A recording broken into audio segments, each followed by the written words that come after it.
शुद्ध सोते बाल पालने में रघुनाथ के गायन गावती थी। निज पूत सोते बाल पालने में रघुनाथ के गायन गावती थी। नहीं जान गीता हम गावती थी, भई मोत का हाथ भुलावती थी।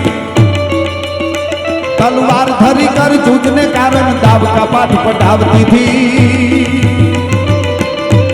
हर अंबिका थी रंकार का थी, सोई हिंद की राजपुतानिया थी, सोई हिंद की राजपुतानिया थी। जय हो आज वाला हमारे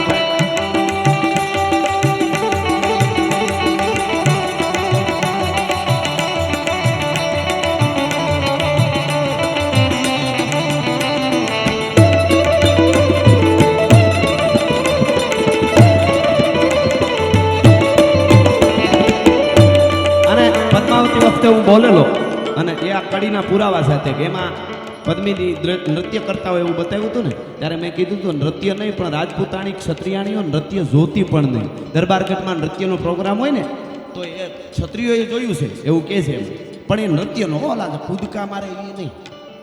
ગીતો એવા આવ્યા છે આપણા ઉપર, કેટલું કેટલું થયું. મને તો આ બધો વિચાર થાય કેવા કેવા ગીતો આવ્યા છે. રંગ તેરા દેખ કે રૂપ તેરા દેખ કે કુદરત ભી હેરાન હે. કુદરત એટલે તો ભગવાનને રામ કયો, કૃષ્ણ કયો. 16,108 કન્યાઓ ભગવાન દ્વારકાધીશે લગ્ન કર્યા.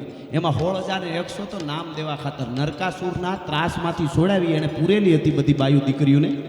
અને એ બધી દીકરીઓને પૂરેલી એટલે છોડાવ્યા ભગવાને, એને છોડાવી 16,100 કન્યાઓને. એટલે એને કીધું કે હવે અમને કોઈ સ્વીકારે નહીં, અમને કોઈ પતિ તરીકે કોઈ ન સ્વીકારે તો હું તમારો પતિ બધાનો. એ નામ દેવા ખાતર પતિ થયા. બાકી 8 પટરાણી, સતાય 8 પટરાણી, સતાય બાળ બ્રહ્મચારી કેવો પડે. ઈ ભગવાન દ્વારકાધીશ ઈ તારી શિવલિંગ જોઈને હેરાન થઈ જાય. રંગ તેરા દેખ કે રૂપ તેરા દેખ કે કુદરત ભી હેરાન હે. આને તો રહેવા દો. કેવા કેવા ગીતો આવ્યા છે. અમારા પ્રોગ્રામમાં એક બેન હમણાં ઊંચા થઈને ગાતા હતા, પૂછો જરા પૂછો મુझे क्या हुआ है. મેં કીધું હડકવા હુઆ હે. ક્યાં હુઆ હે કીધું. કલાકારોની બહુ જવાબદારી હોય છે. બોલવું, કયો શબ્દ બોલવો, કયો. લાખો લોકો ફોલો કરે, બેનું દીકરીઓ જોતા હોય. આ બહુ મોટી વાત છે. આ ગમે એવા ગીતો ન ગાઈ નાખાય. મારી નહીં તો કોઈની નહીં. લે કેવા કેવા ગીતો આવ્યા. બહુ જવાબદારી છે. અને કદાચ એ મોડી ખબર પડશે. રાજા મહારાજાઓ ગાંડા નહોતા થઈ કે કવિઓને 6 મહિના વાર્તાઓ કરાવતા હતા. કેવી રીતે જોધપુર મહારાજ પોતે ગુજરી ગયા અને એનો યુવાન પોતે ગાદીએ બેઠો, યુવાન પોતાનો યુવરાજ, અને પોતે ગુજરી ગયા. હવે એના બાપનો ભાઈબંધ ચારણ હતો, બુઢો ચારણ કવિ. એ ગઢવી આવે, કવિ આવે એટલે ઓલો યુવાન રાજા થઈ ગયો ને તો નીચે બેસી જાય અને મૌન, કાંઈ બોલે નહીં. એટલે કોઈ કીધું કે હવે તમે મહારાજ છો, ભલે કવિને માન આપો પણ આમ નીચે કાં બેસી જાવ ને એના સામે વાત કાં ન કરો. તો કે મારો બાપ બુઢો મરવા ટાણે મને કહેતો ગયો છે કે પેલા ચારણની સામે કેમ બેહાઈ શીખી લેજે, પછી એના સામે વાત કરજે. આ રાજપૂત બોલો ઈ કહું છું તમને. હા હા હા, કેવી કેવી વાતો છે આપણી, કેવા સંબંધો છે. એ બહુ જાળવવા જેવું છે. એમને નથી. એ બધા ગાંડા નહોતા કે કવિરાજ વાર્તા કરો વાર્તા કરો વાર્તા કરો. એ બધું ધરબ્યા કરતા હતા આમાં. અને એ જ્યારે ભર્યું હતું ને હૈયામાં, એ પછી હામી કદાચ ગમે એવડી મોટી ફોજ આવે, અરે આ રણની માલિકો ભૂલી પડી હતી અલાઉદ્દીનની સેના. અને કોકે આવી સમાચાર દીધા કે ક્યાં બધા મરી ગયા, એનું પૂરું થઈ ગયું, ભારે કામ થયું. અને ભારે કામ થયું, એનું પૂરું થયું. આટલી વાત સાંભળીને ત્યારે અબડાજીની મૂછું મીંડી ફરક ફરક ફરક ફરક થવા કે કચ્છની ધરતીનો મહેમાન થવા માટે આવતો હોય અલાઉદ્દીન, અને એની સેના રણમાં ભટકીને મરે. અને એવી રીતે હવે એને કપાહના ઢગલા હળગાવી અને કચ્છનો કેળો ન બતાવું તો હું ક્ષત્રિયનો દીકરો ન કહેવા, ભલામણા અબડો હડફંગ ન કહેવા. જેના બાપનું નામ પોતાને પડતું હોય. અને મોરજી દાદા અને અબડાજી જનેતાના ઉદરમાં હોય અબડાજી અને વાતો કરે. આવો ઇતિહાસ વર્લ્ડમાં ન હોય, વર્લ્ડ રેકોર્ડ નોંધવા હોય તો આ નોંધવા જોઈએ ખરેખર. આ અને આપણે કરાવવું છે ધીરે ધીરે આ બધું. હવે જે માના જનેતાના ઉદરમાં હોય 3.5 વર્ષ ત્યાં ભાઈ માને આપણા જનેતાઓને શું કામે તકલીફ આપે છે. અને તારે બાપનું નામ દેવું હોય તો બાપના નામથી પણ ઓળખાય. માના જનેતાના ઉદરમાં નાનો ભાઈ હોય અને એની હારે વાતો કરે ને, એ મોડદેવ પીર દાડો અહીંયા બેઠો છે. ભલા માણસ, વર્લ્ડની માલિકો આવો કોઈ ઇતિહાસ ન હોઈ શકે. એ આપણી ઉજળી પરંપરા છે, એ આપણી ધરોહર. પણ એને જન્મ કોણ આપી શકે? એટલે કહું છું આ કડી જોઈજો. રાજપૂતાણી જોવે નહીં. કદાચ બાનડીયું ગમે એટલી હોય, સડાવવા વાળી આડો પડાવ હોય, બીજે હોય, રાજપૂતાણીને ફેર ન પડે. તારે જે કરવી હોય વાતો કર, પણ પણ મારા લોહીમાં બીજી વાત ન આવે. મારી જનેતા કોણ, મારું મોહાળ કોણ, મારો બાપ કોણ. ભગત બાપુ કે સાંભળજો. रंग मेल में बानिया बोत रहे एक बोल सुने नहीं बानिया का दरबार में गुनी का नाच नचे नहीं तान देखे गुण कानिया का नर नार प्रजा मिली पावन में नहीं पावते सारा खानिया का जगजील का जीवन पाठ पटे सोई जीवन राजपुतानिया का सोई जीवन राजपुतानिया का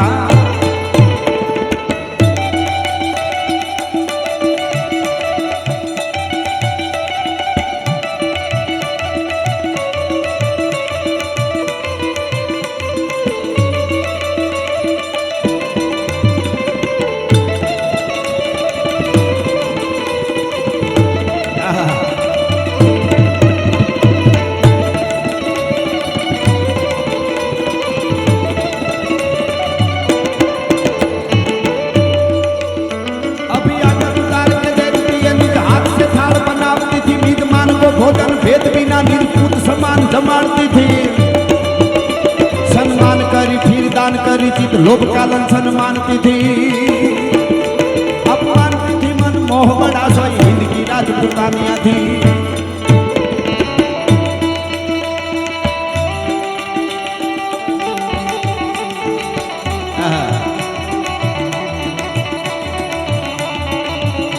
जय मोरदेव पीर डाडा देव पीर डाडा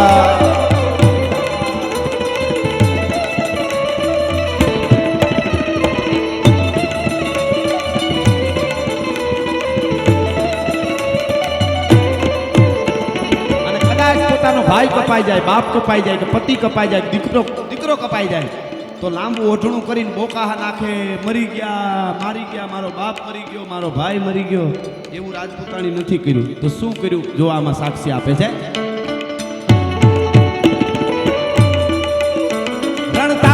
शुद्ध प्रात मारे निज नाथ मारे नहीं पवती थी सब घायल खोज को एक करी तलवार धरी कर जूझती थी रणतात मारे शुद्ध प्रात मारे निज नाथ मारे नहीं रोवती थी आ कड़ियो एक युवानो खास रणतात मरे એટલે રણ મેદાનમાં બાપ, तात એટલે બાપ, रणतात મરે, સૂત એટલે દીકરો, ભ્રાત એટલે ભાઈ.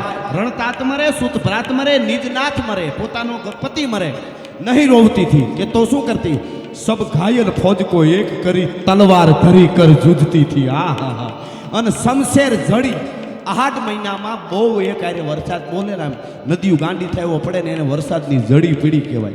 એવી વરસાદની જડીઓ જેવી તલવારની જડીઓ રાજપૂતાણી મસ્તક ઉપર ઝીલીને યુદ્ધમાં લડતી હતી.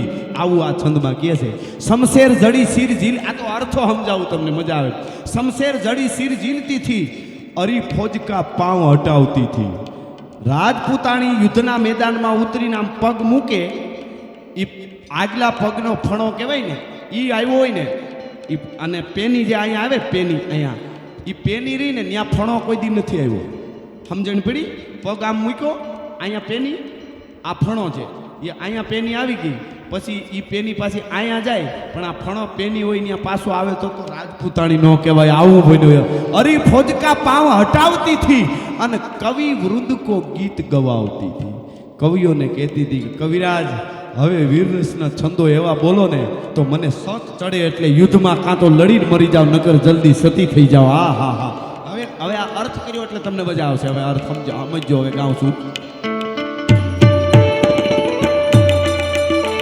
रणतात मारे शुद्ध प्रात मारे निज नाथ मारे नहीं रोकती थी सब घायल खोद को एक करी तलवार धरी कर जूझती थी शमशेर जड़ी सिर झीलती थी और खोद का पांव हटावती थी कवि वृद्ध को गीत गवावती थी सोई हिंद की राजपूतानिया